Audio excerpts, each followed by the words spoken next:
Everybody's got an agenda, right? Anybody need an agenda? Everybody got one?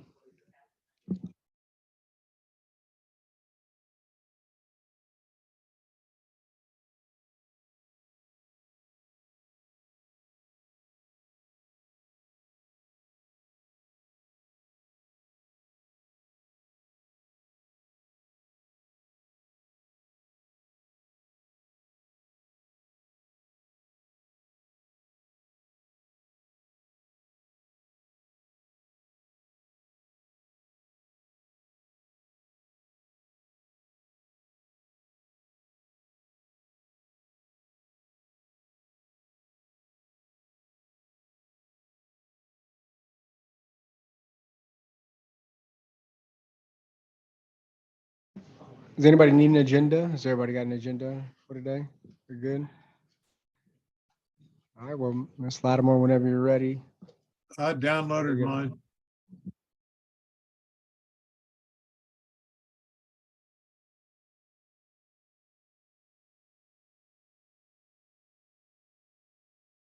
I just realized it's 4 o'clock and we will start on time. Just about 3 minutes late, but moving forward, we will be on time.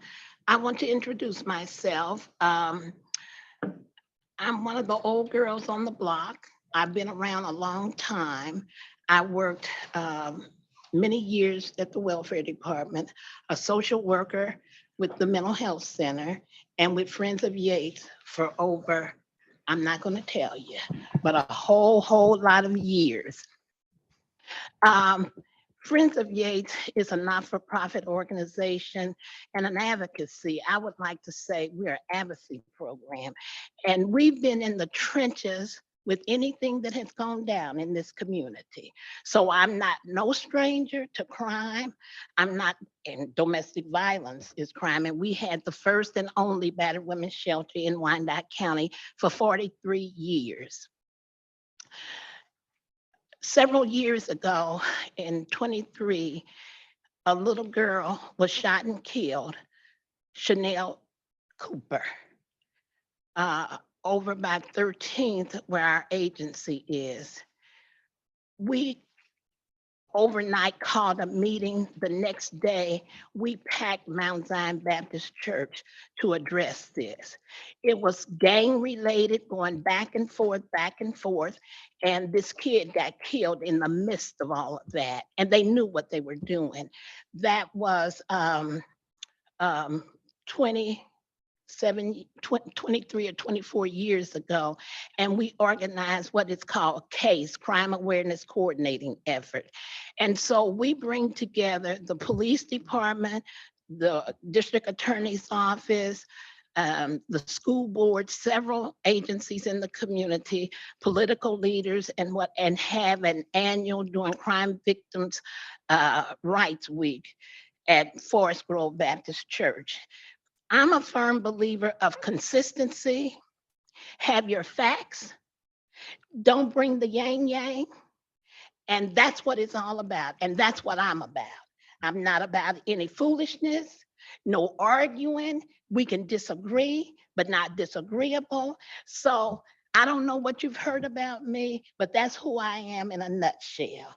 I think we're going to get along, we're going to do good, and some great things are going to happen. One of my philosophies is work groups. In meetings like this, it's all kind of things happening in the community, and one issue could take 4 or 5 hours in a meeting. But if we break down in work groups, then you can go and address that. And if it's something dealing with the police department, get with the chief or whoever his assigned designee is, hash it out, bring the report back to this group. And then we'll talk about whatever it is we need to talk about and keep it moving. And we will not downplay any significant issues in the community where there's police brutality. Let's address it. When we're out here acting not so nice, creating crime and all other kinds of stuff, we're going to address that too. It's not all one-sided. we know it's been some terrible things that have happened in this community over the years, but it's all about how can we fix it and how can we stay friends and not turn on each other because we disagree.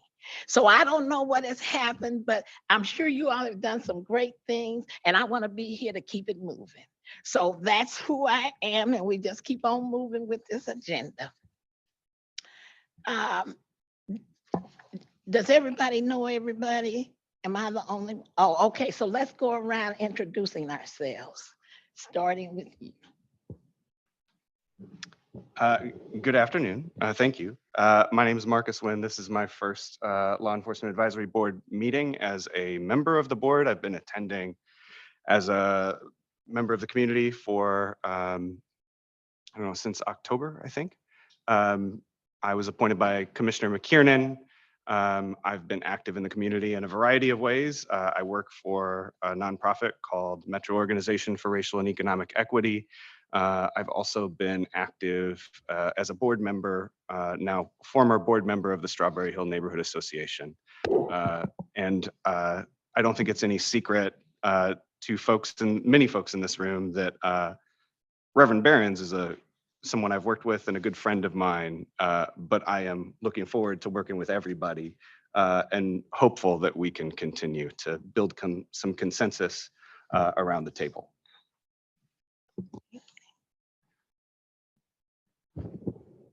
Hello, I'm Dwayne Beth. I'm retired from the police department and appointed to the board by Sheriff Soptick.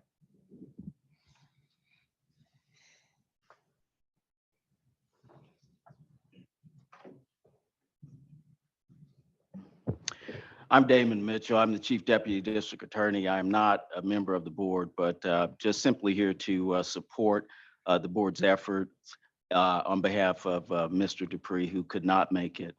Nevertheless, we believe this is something very important for the community, and we stand behind it and give it our full support.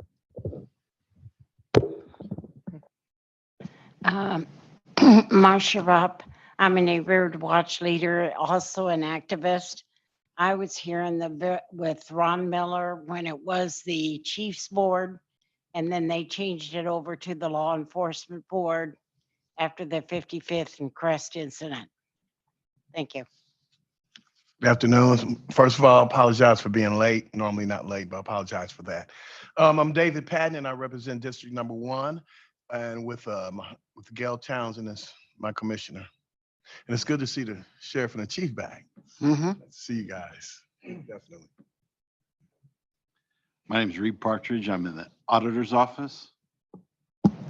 My name is Tonda Hill. I'm the liaison for the Wyandotte County District Attorney's Office, and I'm Assistant District Attorney. I'm Nikki Richardson, Law Enforcement Advisory Board member appointed by Commissioner Andrew Davis, District 8. Irene Caudillo, President and CEO of El Centro, and an appointment by the sheriff.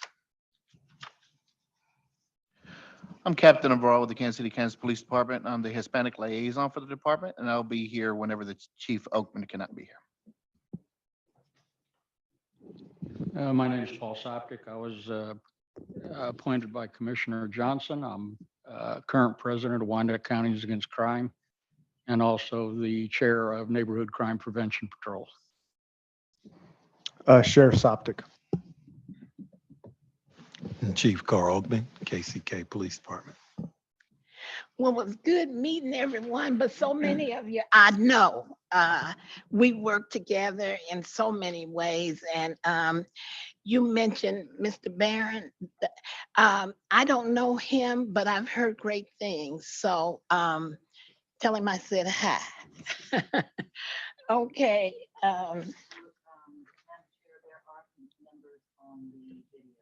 Oh, I'm sorry. Will you please introduce yourself? I'm Kendall McReynolds, appointed by Angela Markley. I'm an executive board member of Livable Neighborhoods, NCPP, and Turner Community Connection.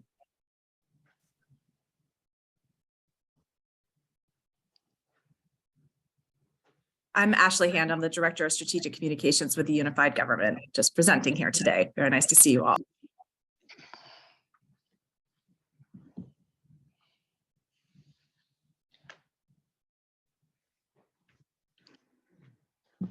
We have Rose. Is that a board member? I am just an observer. Just watching. Okay, You and Mike. I didn't see that. Hi, can you hear me? Now, Yes. yes. I'm Mike Armstrong, appointed by Christian Ramirez, District 3. Okay. Was nice meeting everyone. You, I think Um, Lynn is the last one. Is it somebody else? Oh, okay. Where are you seeing them? I don't see them. Hi, I'm Len Melton, and I'm appointed by Commissioner Burrows. Oh. Is it another? Yeah, I think that's everybody online. Hi. Okay. Nice meeting everyone. And if we could have a listening tour update.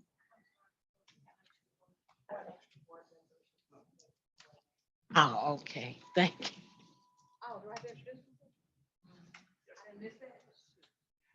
Hi, Kim Weaver, she, her pronouns, and I was appointed by Sheriff Ash.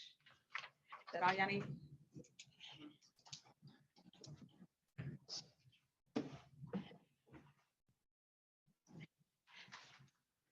All right. Thank you.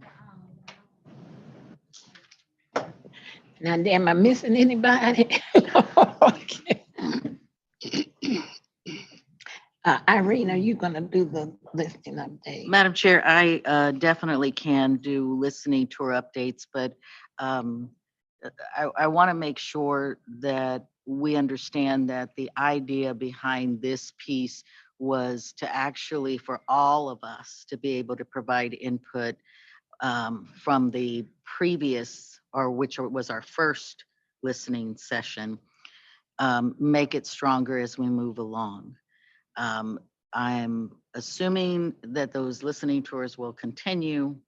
I know that there were thoughts that we had. I'm going to apologize to Kendall and Dwayne. We, as a committee, we did not get together to even discuss our thoughts about it, because I think it's really the opportunity for the entire group.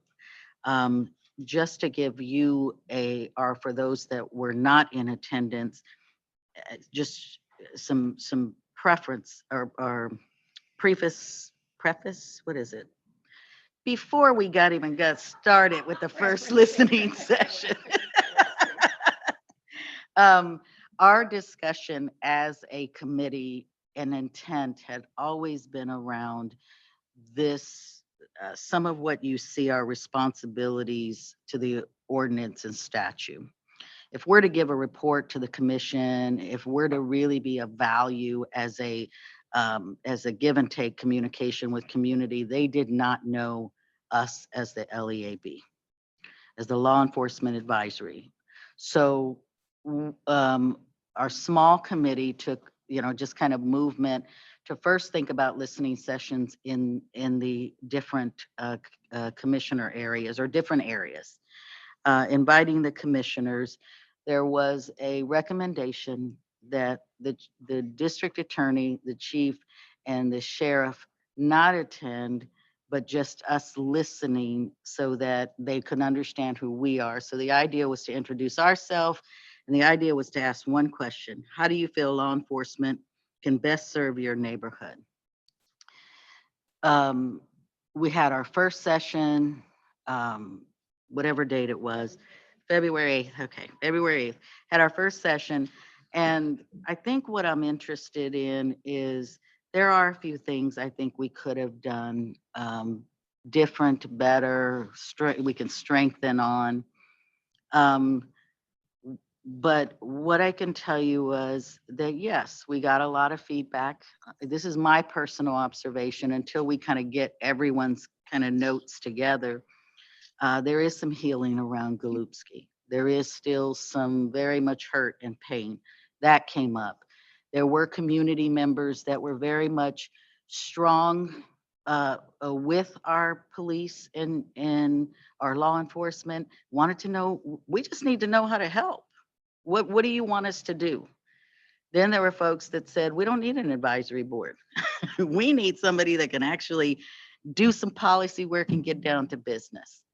Then what I heard also was that was really important was really around communication. They want that communication.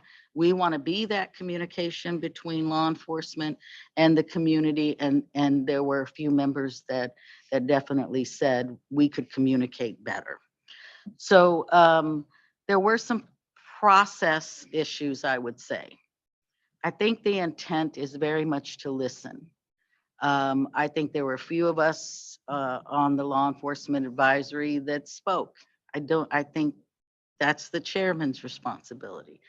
I think our goal was to listen. I think we got some good feedback. I think we can continue to move in getting feedback. But I think I need to hear from those that were there. Well, not me. I think all of us need to understand how we move forward, especially if we're going to continue as a committee with Dwayne and Kendall to make this work, because we intend to make this work if we're going to get down to recommendations or valuable information from community to commissioners, to police chief, sheriff. Anyone else want to jump in? Yeah, I'd like to. Excuse me. I was at the meeting and I wrote down 4 things that I heard. I heard they want more accountability after grievances. They want a homeless shelter. They want more respect and they want communication. After that first meeting, I feel that we have an opportunity to make this as much a communication issue as a listening issue. Now, I don't know how we're going to do that or whether we do that separately, but this has always been my big deal, that law enforcement needs to communicate better, and the citizenry needs to communicate better. So that's where I'm from. I forgot the homelessness. Thank you. Anybody else? So do we want to go around the table? Okay. It's up to, how would you like? Yeah, let's just go around the table and I didn't bring my notes, but I'm pretty sure I can remember off the top of the dome. I agree with Irene. There's definitely some things that we could have done better. But overall, I think it was still a very impactful event. The turnout was decent. People did feel comfortable enough to share very intimate and traumatic stories. And we were able to create that space in which they felt safe to do so. We did hear a lot of grievances in reference to the Golubski case, but it was a wide range of just asks for communication, accountability, and just a better relationship between law enforcement and the community.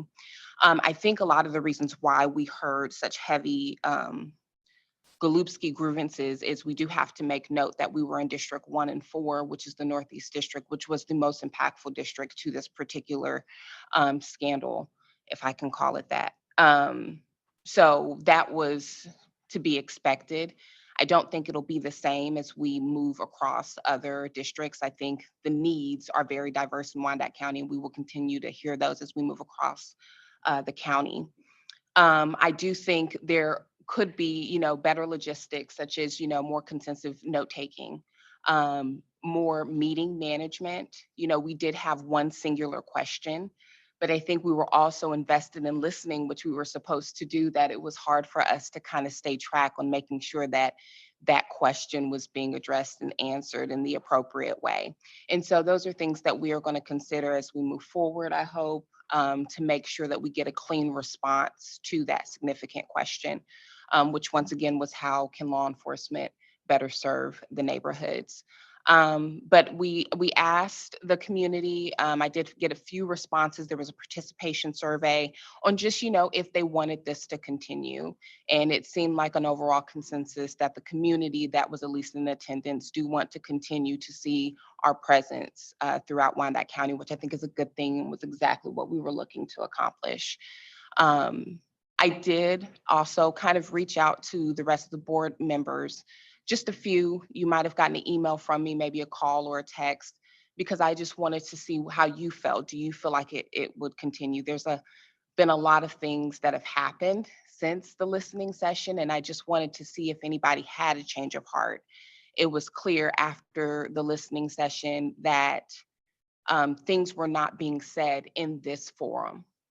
And then different things were being said outside of this forum. And so I want to just make sure that the board members are in consensus and are still in agreement with continuing the listening sessions, as well as the community.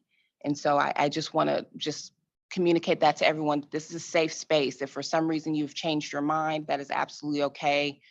We are here to talk about it. Well, we won't dialogue on that yet. We're gonna go around the room and everybody have their input, and then we'll come back and talk about next steps. I do want to emphasize LeBron Thompson has joined the group as well. He's online. Ron, if you want to introduce yourself real quick. Good evening, everyone. Laurent Thompson. I am the appointee for Melissa Bynum. Hi. I don't see nobody. Well, hello. Okay. I wanted to kind of piggyback on the other ones that were saying. It was Hold on just a minute. We're gonna go around. This Okay. way. Okay, if they weren't in attendance, just keep it. Yeah, I moving. have nothing. Yeah, I thought the meeting was good. We had a lot of good conversation, pro and con both. And you know, there's always two sides of that coin. And I really appreciated the people coming up and talking about the positive reaction and action with the police department and the sheriff's department. We got a lot of good, I won't say good, we had a lot of response to the negative issues also. I think as we go around the community, like Nikki was saying, we're going to get a lot more issues that are going to come before us. And I think that's what this is all about, is to open up the conversation between the citizens and law enforcement. And that I think is a big responsibility of ours. We need to do that, and I think these listening sessions will make that happen. A number of things. I like Kendall's 4 points. There was one that was kind of under the table, and one of them is basically animal services. And unfortunately, we didn't get a chance to talk about that very much. We had a near miss on my block just yesterday where a German Shepherd attacked a lady and her dog. And I think we'll do more conversation about that here in the next few meetings. But I enjoyed the idea of getting people together. I would still like to see law enforcement involved in these meetings, maybe in the background, but I think they definitely need to be there as we talk about specific issues. So you know, let's move forward and make sure this happens. And once we put it on paper, then we can act on it and make this a better place to live.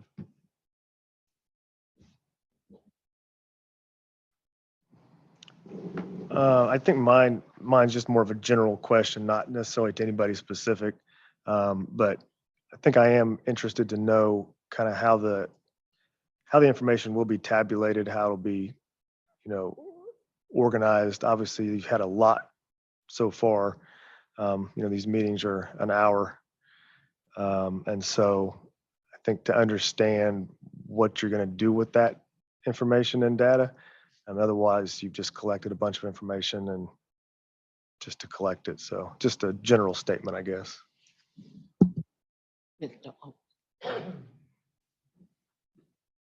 Yeah, I agree with the sheriff. Even when you talk about policies, procedures, there's a lot of things that go along with that, as well as research, getting the data, and actually making sure that whatever we decide or come up with or what we want to recommend, one, that things are within state law, CPOS, KLETC. There's a lot of things in the state of Kansas that regulates police department policies and procedures. So we just need to keep that in mind. And I think that this city, we have a lot of issues, unlike any other city, but I think we need to make sure that we're really focusing on things that's going to improve the quality of life of our citizens, whether that's crime, whatever. And and I probably speak for the sheriff to say that we've always been ready to assist in those type of efforts, and nothing has changed that. I don't want to just repeat things other people have said. I was there. I was not yet a board member, but I was there as a resident, and I agree with most of what's been said. I think it was generally positive in terms of its achieving its purpose. I do think that logistically, some meeting management, I think the question is the right one, and the board could do more in future sessions to refocus folks on that question as they're listening. It did meander quite a bit. To the question of whether law enforcement should be present, I want to say I see both sides of that. And I know I'm new here, but I have tried to reach out to some neighborhood groups just to let them know that I am representing the district. And in the past week, I've received 2 contacts from people in my neighborhood, my district, who wanted to share recent negative interactions with the police. And I encouraged them, you should come to these listening sessions. And they said, if the police are there, I will not be attending. And so I think there's just a tension that we have to navigate as a board, because those are important stories to incorporate into our listening.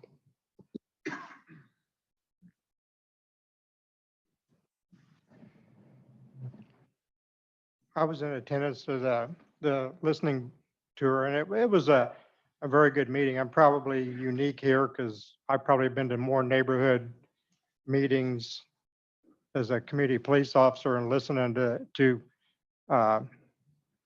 citizens' concerns than most people. I come off with 3 things that were the most important things that I focused on. Was number 1 is communication. Is the people were like starved, thirsty for communication. They wanted to talk. They wanted feedback. And the second thing is education. They really want to know how things work and what's going on with the police department, the city, everything in general. Everything from the police department to animal control was brought up. And so I think education is important. And the third one is communication. So I have communication, education, communication. And that's where I think our deficit is not communicating. I stayed after the meeting for quite a while and talked to some of the people, and some of the people that were kind of incensed or angry, it seemed like afterwards, when you talk to them and you talk to them on a personal level, attitudes change. It's a human factor kicks in, and so I believe that's probably the most important thing we can get out of this. How we gauge what we get and put down as in a some kind of recommendation or feedback to the police department. I'm not sure how that works. I think it's important that everybody hears these concerns. I do understand that some people are apprehensive of speaking out, But I think, again, that goes back to communication and education. When they start understanding and you talk to them on a level of a personal level on one-on-one, most of the times those barriers are overcome when they find out that you're there actually to listen and help them, and you actually are concerned about what goes on. And that's about my take on it.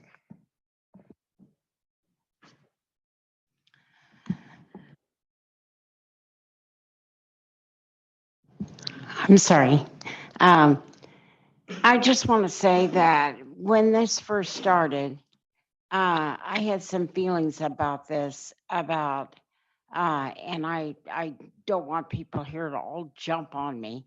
But I just had this feeling that when people go out into the neighborhood and they start talking about the police department, that I thought, I hope that they're bringing out that this is to help communication with the police department and not that we have a real problem in the police department. Because a lot of times they see people going out that haven't been out before and gathering and talking, and they wonder, why are they doing this? And why all of a sudden is this happening? And they start, thinking, what's wrong with our police department? Is there anything wrong, or, what's going on? So I think it's great to come out and say, we're here to open up a communication more, because the police can't be everywhere to let them know what is going on. Also, too, at one time I heard that there was supposed to be a hotline where people, if they had something really personal that they didn't feel like opening up to in a public surrounding, that they could call on a hotline, or if they had a problem with a certain officer or something, that they could, talk to somebody in the police department. Therefore, you could get their name and their address and invite them in, the police can, and have a personal conversation with them if they felt like they wanted to do that, if it was something personal. And then also too, in the past meetings, it was really nice to hear more from the police and from the sheriff about things that were happening in our city and what is new with both of them, like new equipment, things that are going to be developing new. And I know I'm only a guest, but I have been a guest for a long time. I've probably been here longer than anybody than Paul. And I'm just saying that if you look at the introduction, and the police don't get to talk until 4:40, which the meeting gets over with at 5.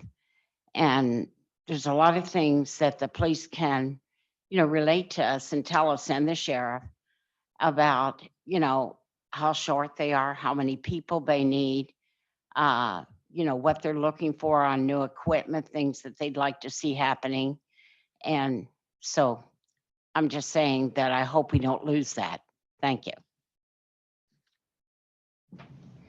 What I basically saw was the citizens don't understand that there is a protocol, and that things that go on, a lot of things have to be settled higher than the sheriff's department and the police department. They don't understand the policies and the procedures that go on.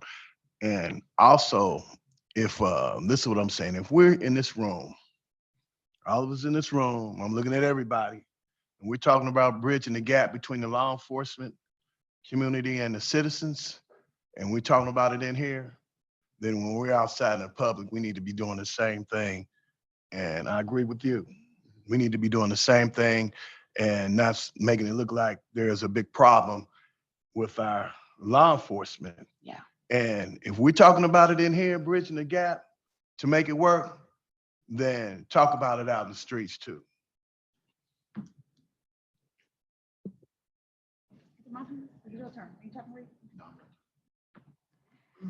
First, I'd like to apologize, Sheriff Soptick, because I did call you Sheriff Ash when I came in here, and I don't know where that came from, because I know you so I don't know where that came from. So let me apologize to you publicly.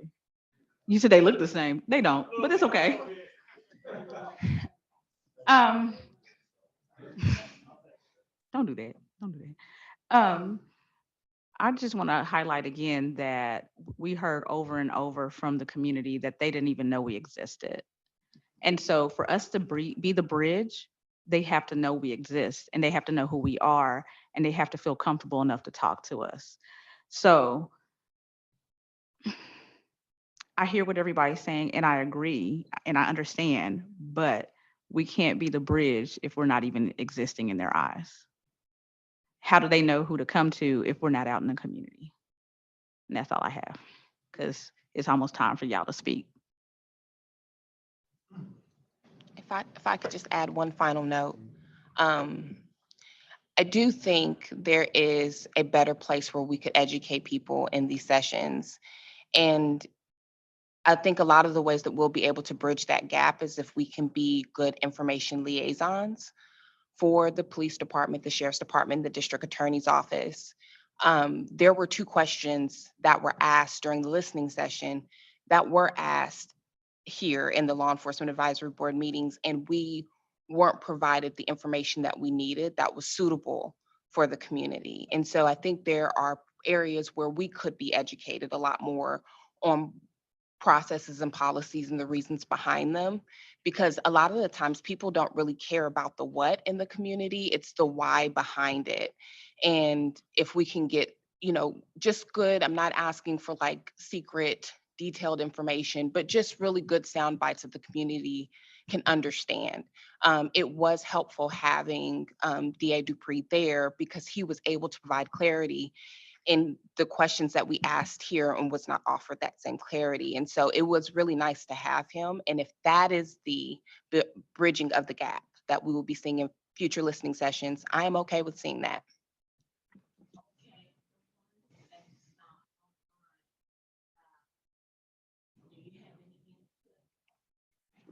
The ones online, do you have any input in terms of the listening sessions?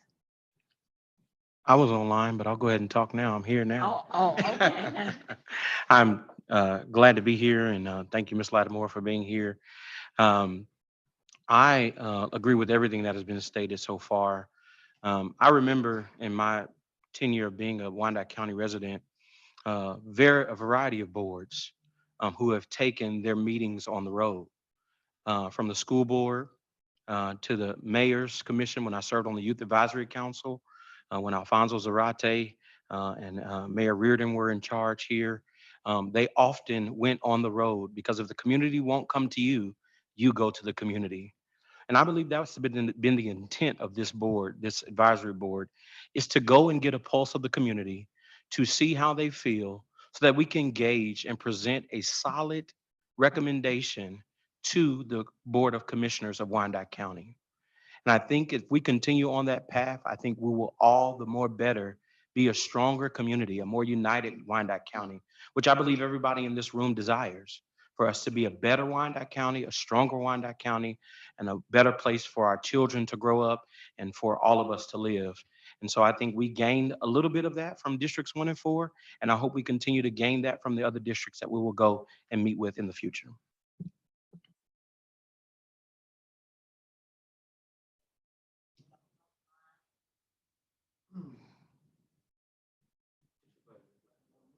I think that was everybody who was in attendance for the meeting, for the public session. Yeah, I don't think anybody else was there besides the people that are here in the room. Oh. Okay, well, I listened intently, and the one thing I would say is we definitely should continue with the listening sessions. I think we need to format it in a way that it's a win-win for everybody. Group management is very important if you want a positive outcome.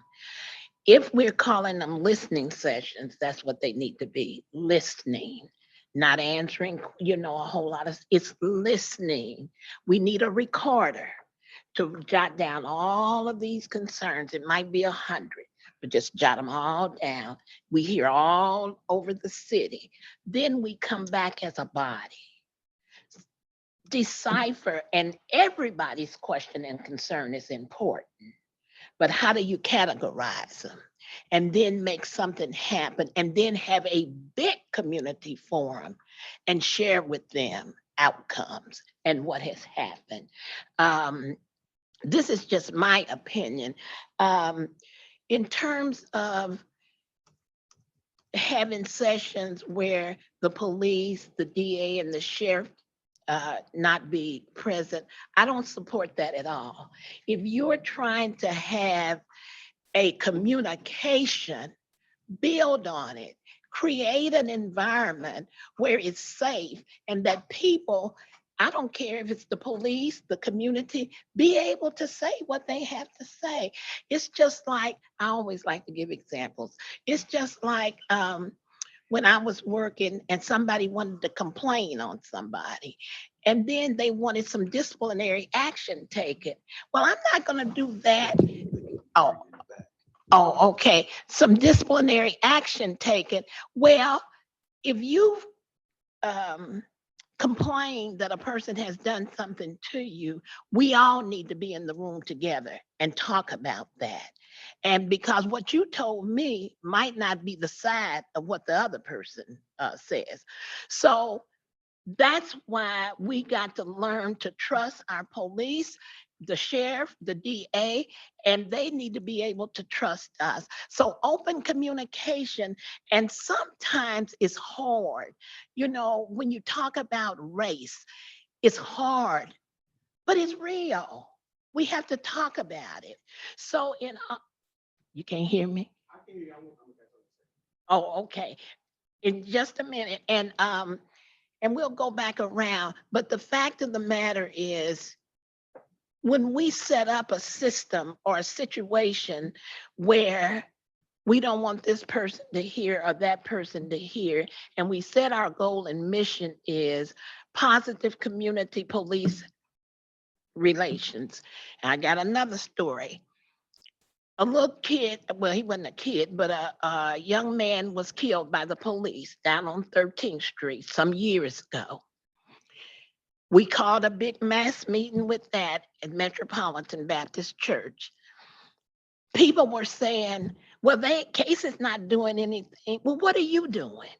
And so the fact of the matter is, we had this meeting. Miller was the chief of police then. He had this statue or whatever and showed all the body parts and said the police was trained to shoot center mass. And we said, but are there some other options? Because if you shoot center mass, you're going to kill somebody. So are there other options? And so they said that's the way they train. And that's what the ordinance says in the law.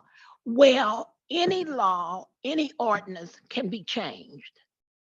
Let's advocate for change. What happened? 7 days later, he called me and asked me what I said in on a press conference. And instead of shooting center mass as a first option, it was to use tasers.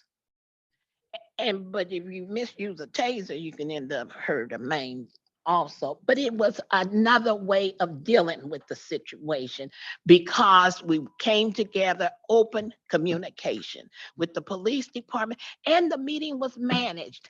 It was a whole lot of people in that room hot at the police. But you're not going to come in here and just start all this hollering and cursing and all of that. Calm it down. If you got some questions, send it to the end of the table, then we'll deal with it. That meeting was very well managed. The now mayor, who was on the police department there, he was at that meeting.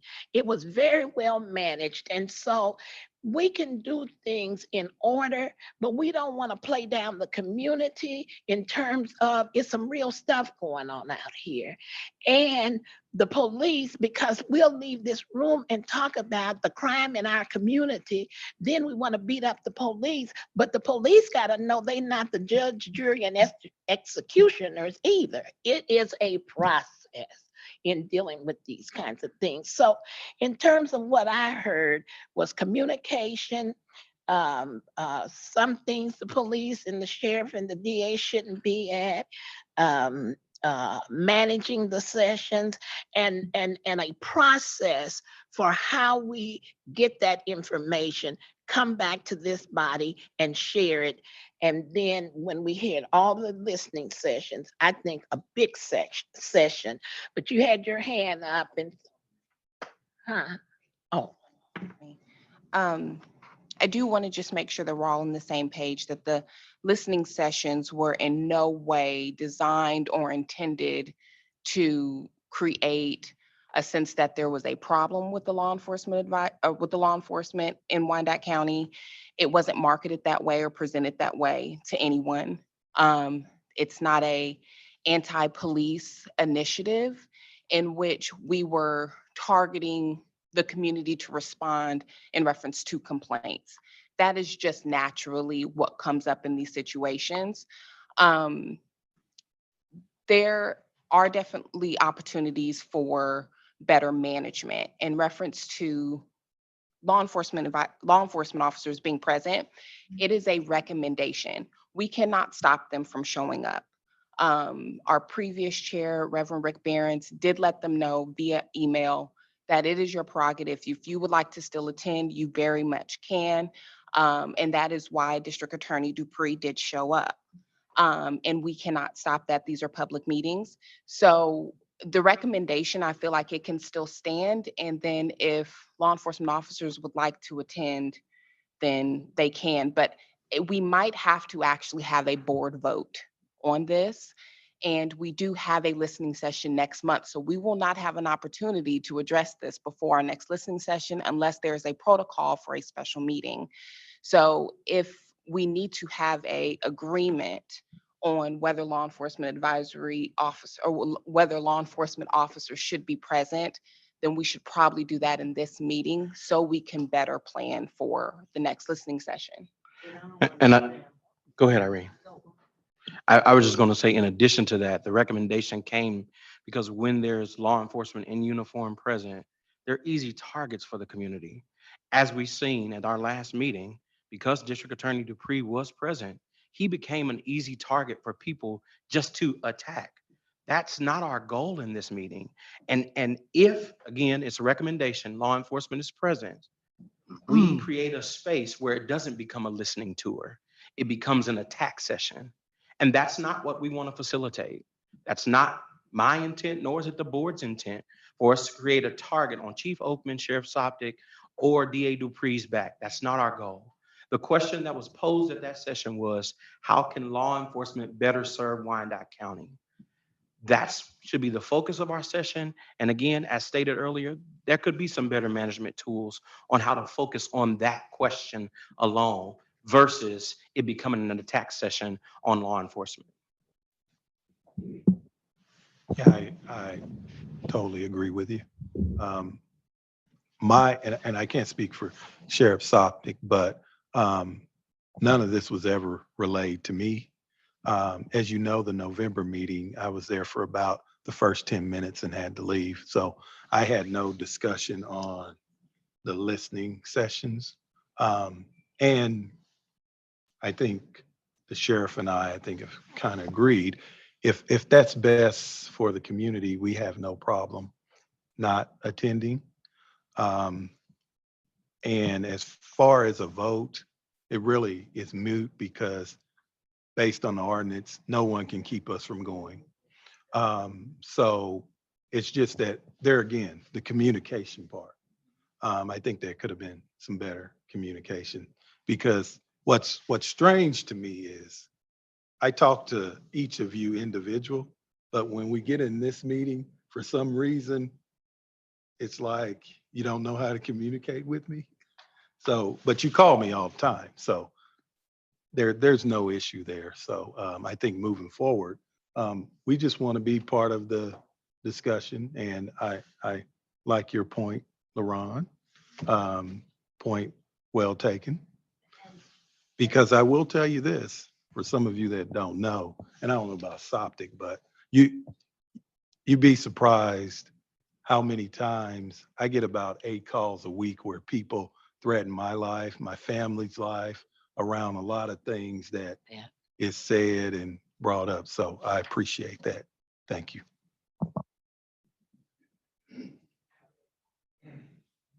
And so I want to say that we heard from the district attorney that night about why it was important for him to show up. I'm not speaking for the district attorney, but it goes back to why we understand both sides.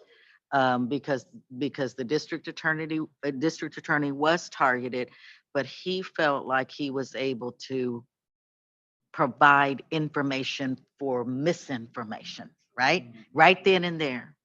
He stayed with this group after the meeting. So I don't think we're going to keep, I don't think we can't keep, I know we can't keep anyone away. But district attorney, I think, sees the value of taking care of things that at that point of time, if that comes up. So I think the value, again, I agree we can't vote, but the value again is it's a recommendation because LaRon eloquently put it. I'm not going to say, I can't say it again because he said it so eloquently. It's not what we intended when we first began this, but we really respect what the district attorney said to us that night. Well, and I think it all goes back again to what you're trying to accomplish. Do you want a listening tour or do you want interaction? Because if you're going to interact, then you're not, I mean, that's different. So. And that's why I stated, if the law enforcement does show up, which I'm in favor of either way, it becomes a non-listening tour and it becomes an attack session, which is hard to manage. When people are elevated and on a whole nother level and they already have their made up minds, it's hard to manage a meeting like that. And so my recommendation would be to us stick to the question that we posed. How can law enforcement better serve Wyandotte County? The misnomer of there's a huge problem in the police department. It is nowhere underlying in that question or the sheriff's department. How can law enforcement better serve Wyandotte County? Because like with any organization, with the church I pastor, we can always be better. I think we have an opportunity here to have this listening tour and then morph into a communication with the citizens after we come up with the answers that we need for this listening tour. Because if we just listen and don't communicate back, we're missing half of our opportunity.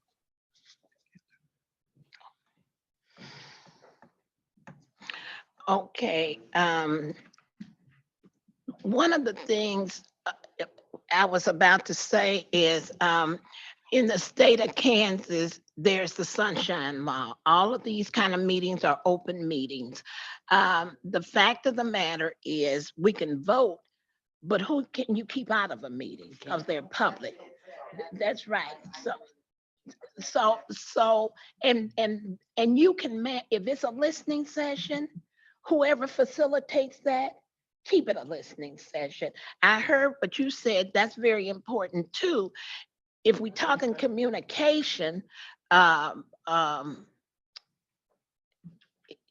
people want their questions answered, but if that's not what the purpose is to hear, record, and create a format of how we get this information back out to everyone. Now we're gonna pause and go. See, I didn't know we was gonna go so long because I understand I'm the one that keeps meetings a long time, John Rios. But I thought you all leave in about an hour. So we went a long time this time. So we're gonna move to, but we'll come back and bring some closure to this. Hearing from Ashley Hand in terms of social media protocol. Thank you, Ms. Lattimore. And if you don't mind, just bear with me. I'm going to share my screen very quickly and just introduce you to strategic communications. So my name is Ashley Hand. I'm the Director of Strategic Communications. Our department directly reports to county administration. And we were started with the goal of really catalyzing a lot of the issues that you've been talking about. Law enforcement is not alone in wanting to foster a positive rapport with the community, to build that trust, to have a deeper understanding of the issues within our community so that we can be more intentional and strategic around how we provide services to our community. So several years ago, there was an assessment that looked at the unified government and acknowledged that we were lacking when it came to communications, and really wanting to kind of focus on fostering a culture of transparency and empowerment to give our staff the tools they need to bring information from the UG down into the neighborhoods, but also to ensure that people feel welcome and part of the decision-making process. Also focus on capability, making sure we have the tools and resources in place, as well as the structure, the clear roles, responsibilities, and standards of operating. So our team is very, very small. So as I mentioned, we report directly to the county administrator, and I have a public information officer who joined me about 1.5 years ago. We are doubling in size this month, which makes me giddy, as we have an awful lot of work to do, and certainly rely heavily on a small number of us to get that work done. So I wanted to share with you several of our channels that we have available to you as part of the unified government. And I think this speaks very well to the conversation that you've been having, that kind of, what do we want to do? Is this about creating one directional information flow where we're collecting information or we're putting information out into the community? Or is it more two-directional, right? Or are we looking for ways to create a facilitated discussion or to understand and analyze feedback?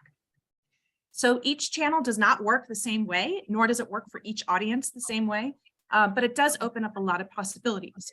Your listening sessions were a bit of a surprise to me, and I was happy to post information on them, but I wanted to make sure you were aware that you had us as a resource to help you with promoting and sharing information about the work of your board, as well as listening sessions or any other type of engagement you plan to do.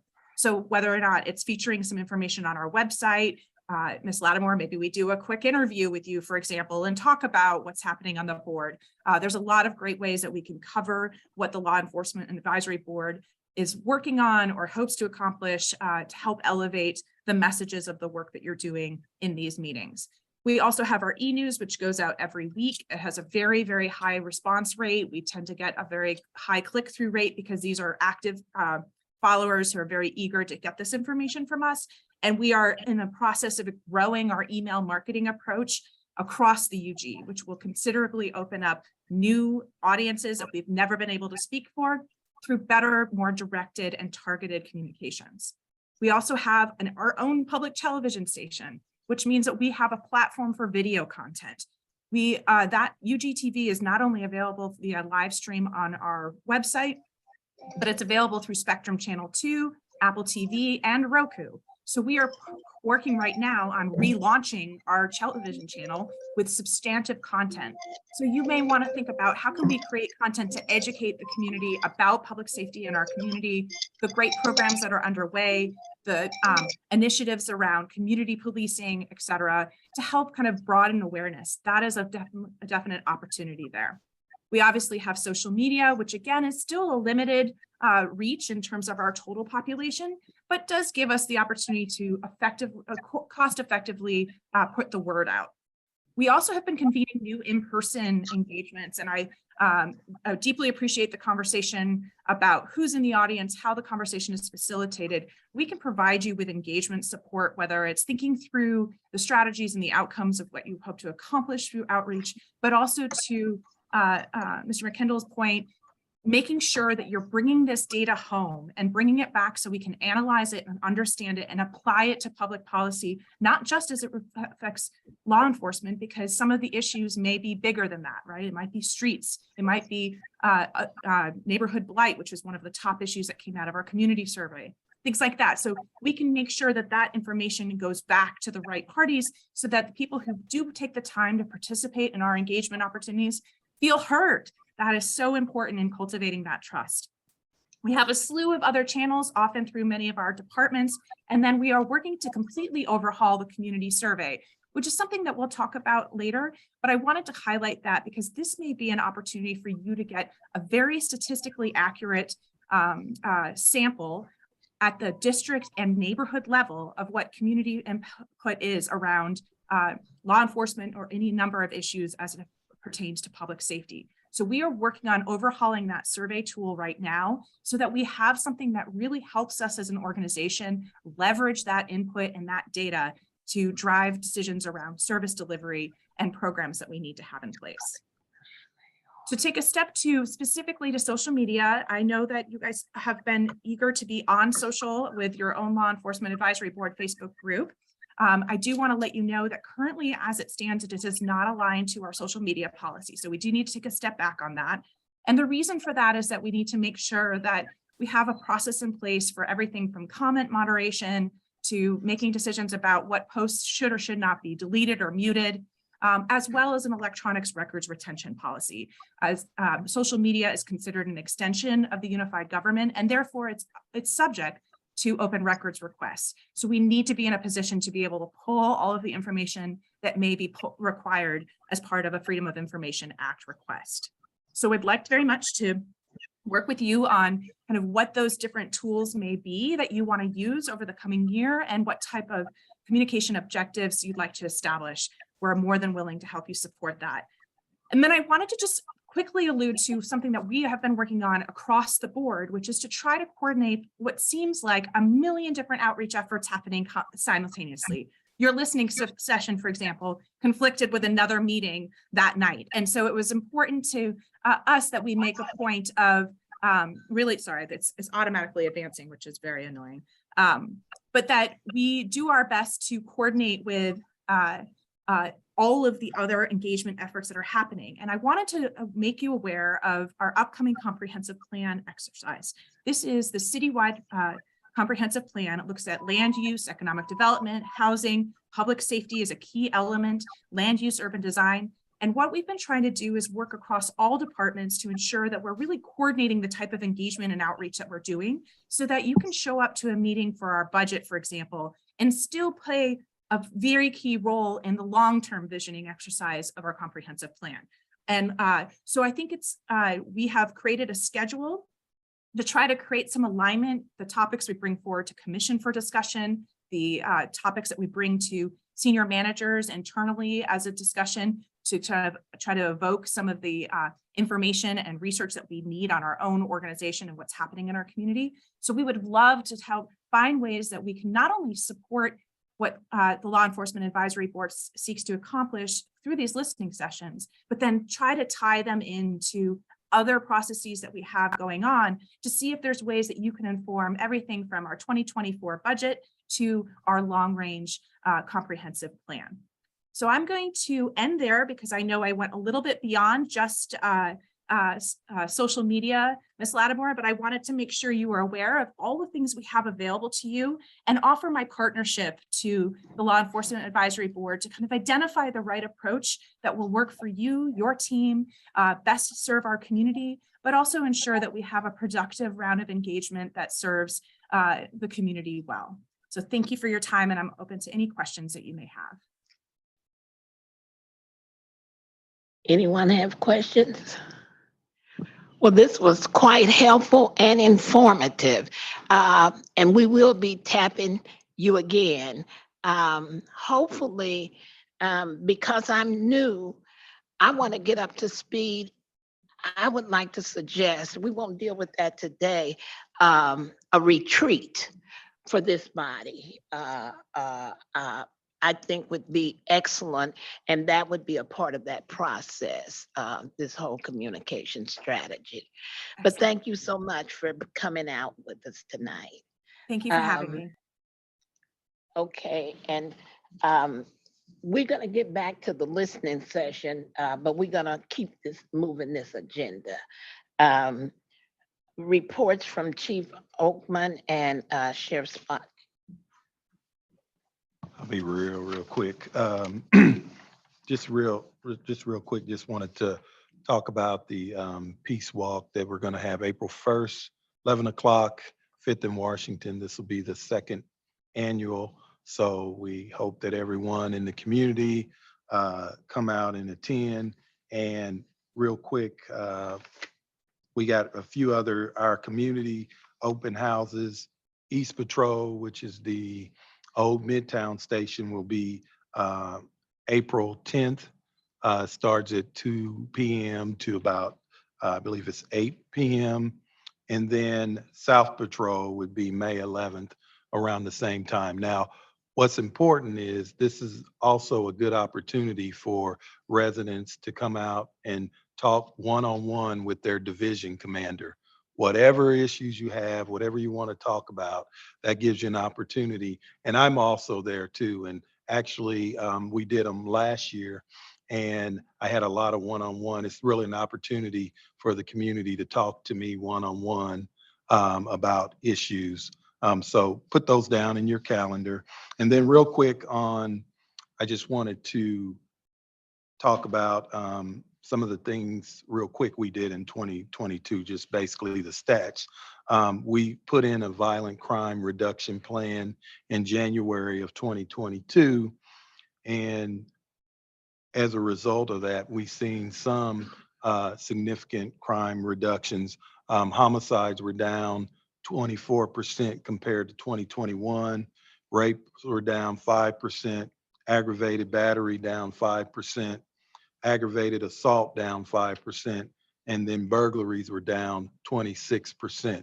So we're pretty optimistic about putting that plan in place so far in 2023. And so far, we're seeing much better results than what we've actually seen in 2022. And a lot of that is really understanding and approaching the community in a different way of really making community partners in helping reduce the crime in their neighborhood. So that's all I have. Chief, do you have a Citizens Police Academy coming up as well? Yes, by the way, I'm glad you mentioned that. Let's see. I think you have the dates of the regular. If not, I can get those to you. Also, one of the other things we're doing, we also do two summer youth academies, and any kids in the city can come to those academies. They're Monday through Friday. 9 to about 1, we feed them breakfast and lunch, and we talk about, it's a whole week of conflict resolution, anger management, team building, and really an understanding of the police department and how it works and how it works with the community. So last year we had 40 kids graduate out of that program. So this year we're hoping for even more. What age is that? Ages are 12 to 15. Chief, also you have the real-time technology rolling out, right? Yes, and I'll talk more about that in about a month or so, because we will have a grand opening and make sure everyone come out to see it. It's going to be one of the most advanced crime reduction technology real-time crime centers in the metro. Right now, Kansas City, Missouri is the only one in the metro with one. We'll be the second. I believe Overland Johnson County is in the process, but we're far ahead of them. So we're really working to get Kansas City, Kansas really as a significant player in the metro in police technology, community engagement, and just new and innovative police and community initiatives. So that's what our focus is, and that's what my focus has been as chief. One question for you, Chief. When I called your office, Nancy, I think that's her name, Yes. who was very helpful in making sure we had our materials for the listening session. So please tell her thank you. She mentioned that the website was going to be updated soon. I think she mentioned March, but she didn't give a date. Is there any progress on that? Yes, that was one of my biggest pet peeves when I took this job, was the outdated, inefficient website. So we have been working hard to get, and by the way, if any of you, I'm glad you mentioned that. So if any of you saw a couple couple months back, it may have been the Star, KCUR, reported that the Kansas City, Kansas Police Department was like 120 on transparency. But what they failed to realize, that was just based on that organization going to your website. So it made people think that it was police operations. No, their study was just pulling up a website. And based on our website, because it wasn't updated, out of date format, we are putting in a state-of-the-art website that's going to be tied directly to the UG website. We're going to have a link with transparency, which is going to have access right there online to our policies and procedures, things like 8 Can't Wait. For those of you who don't know, KCK is probably the only police department in the Midwest that has got 100% compliant with Campaign Zero's 8 Can't Wait use of force policy recommendations. We got 100% compliance here in January of 2022. So we worked for about 8 months with Dr. Hill's group to get compliant with that. So we're going to have a link where transparency, use of force, a lot of things, citizen complaints, all of that's going to be on our new website that we're going to roll out. Right now, we're looking middle March, but it's going to be pushed back to May because of testing. So it'll be testing in those 2 months, and then we should be up and running in March. And if not, then I'll make sure I get another contractor and we'll get one. May. Yeah. So right now we're looking at May to go live. So. And just real quick, the Citizens Academy is going to start on April 6th. It's going to be for 6 weeks. It's a classroom setting. It's a little different this time around. It's every Thursday from 6 p.m. to 8 p.m. for a couple of hours and different topics every week. I'm sorry, at the Police Academy, Kansas City, Kansas Police Police Academy there at on the college campus. Yeah. I think it's 7240 State Avenue, something like that. Yeah. Okay. Yeah, it's right there on the campus of KCK. I had a question. Chief, is there any way, I know you're a busy man, that we could get you an advisory meeting once in a while? And as far as, are you talking about East Patrol?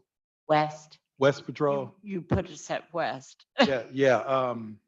All they have to do is let me know. I just did South Patrols about 2 weeks ago. So Okay. if they let me know and I can put it on my calendar, I'll be there. The other question is, some of the people there live right in the Midtown area that is east now. And are they reporting what's going on since they're so close, East Patrol, what's going on? And because we're not getting that when we go to the west, we're getting what happens out west. No, we just had a crime strategy meeting today, and actually the majority of West Patrol's resources and interactions is in that Midtown area. So we have a couple initiatives that we have going on in that Midtown area. So yeah, we are putting resources in that part of West Patrol. And so so as we talked about earlier, when we talked about communication, how you say that we're not putting the resources in Midtown part of West Patrol. Well, the far west side says we're not putting resources in that part of town because we're putting them in West Patrol. So we kind of have to go based on, the crime and what we're getting. So like I said, we're covering that entire patrol district. We even added an extra district when we did that changeover. But as we get more officers, we would like to put more into that area. So we got a plan to do that. And maybe a Quindaro unit. Yes, we got some things that we're looking at over there. We have seen an increase in some issues over there, and we have a plan to address that. Good. Thank you. I have a quick question. I'm sorry. I'll try to be quick. And it is actually more for you than anyone. I want to affirm, I absolutely agree with Pastor Laron and others who stated, the spirit of the listening sessions is not to assume that there is a problem. But I also think it's important that we not assume that there's not a problem. Yeah. As I'm just looking at the UG ordinance and it says to advise on existing and potential law enforcement problems in the county. And so my question for you is, how would you prefer that we ask questions about those in the future? Because I have a list from my neighbors about concerns, and I don't want to take any longer in this meeting because I know we're already over. But how should we approach that moving forward? I mean, asking concerns to the folks like the chief and the sheriff directly. Yeah, it depends on if that concerns around crime and that sort of thing, calls for service, that's a whole different. These are concerns about civil rights issues. Yeah, well, civil rights issues, then, like I said, there's several things they can do. They can go through the complaint process or go with DA Dupree's complaint process, which is also an option. And we're actually in the process of working with ad hoc to make ad hoc a location where people can also make complaints. And as well as the Attorney General's office. Right. It seems. Yeah, I think we want to be respectful of everybody's time too. Well, I guess we'll have some time to figure this stuff out before our next listening session, which is going to be what, in a month?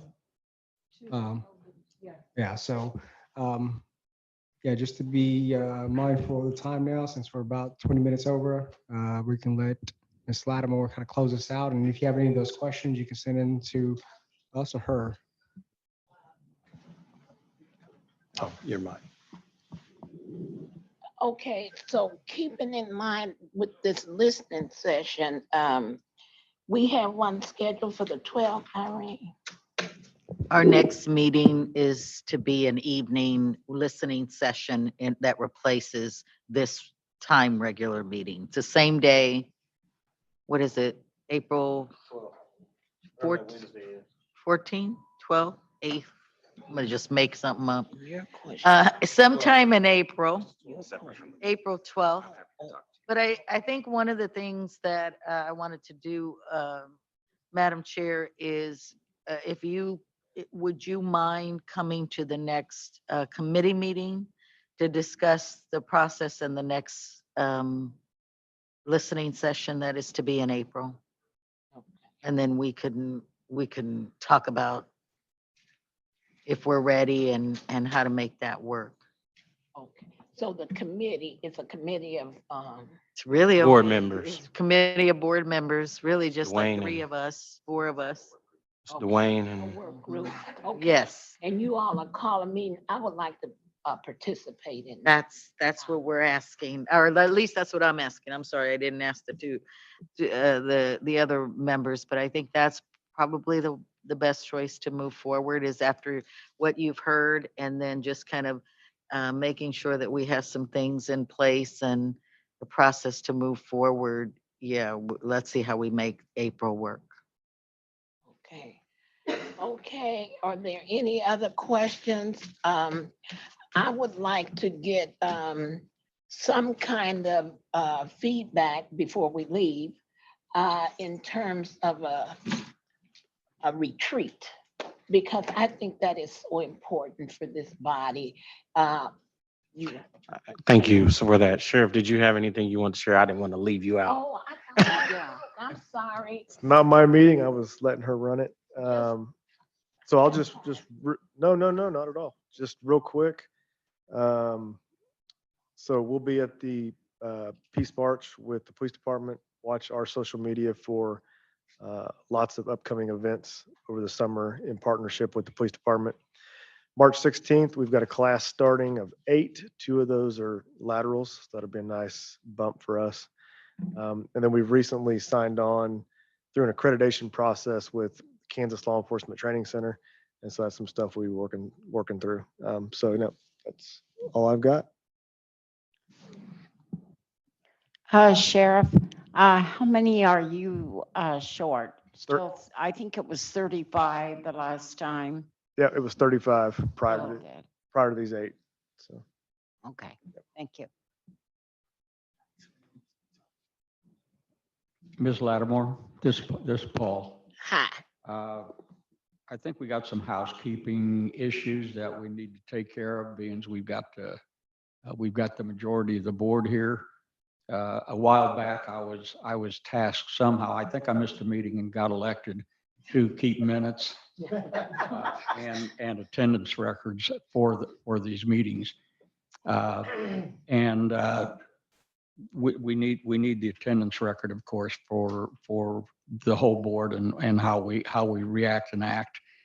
But we don't have everybody signed in, and I was just wondering too, being as we've opened this meeting up to the general public, should they need to be signed in or not? So I think there's some housekeeping that we need to address. And there are some things that I'll be needing from the new people that I don't have on the list yet. So before everybody leaves, please get with me. I need a phone number, an email address, et cetera, et cetera.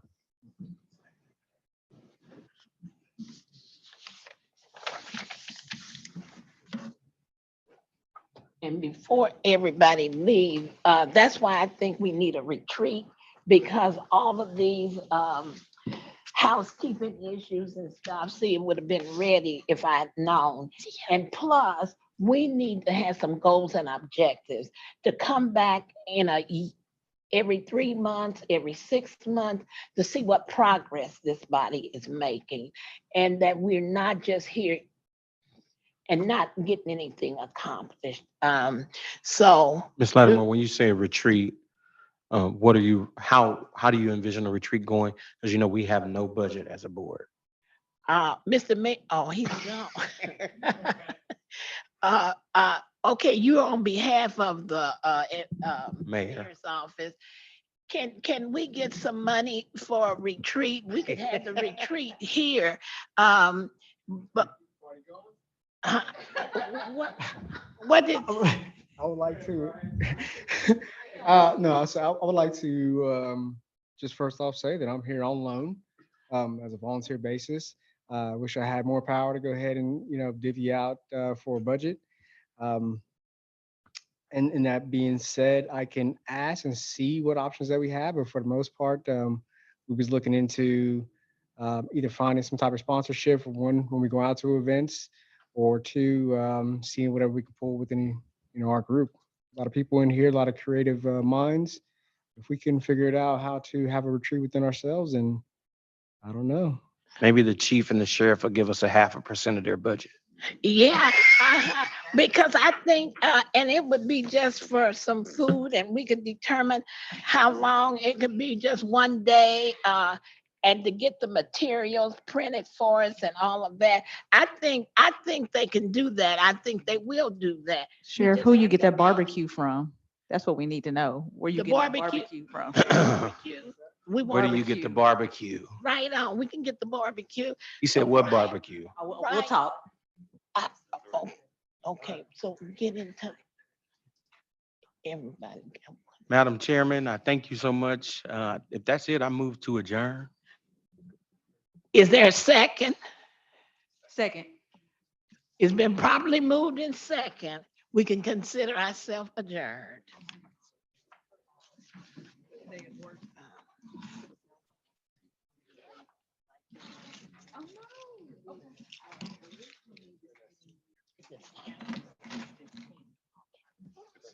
Thank you very much. Okay. Breath of fresh air. Uh, I don't know how I got this, but like I said, I think I missed a meeting and got voted in. But if I can get your anywhere on there, if you don't mind. It was never bad. Was she yelling? You did all right? Hey, was she yelling? Yep. And he You gotta be careful when he says you're gonna talk to him later.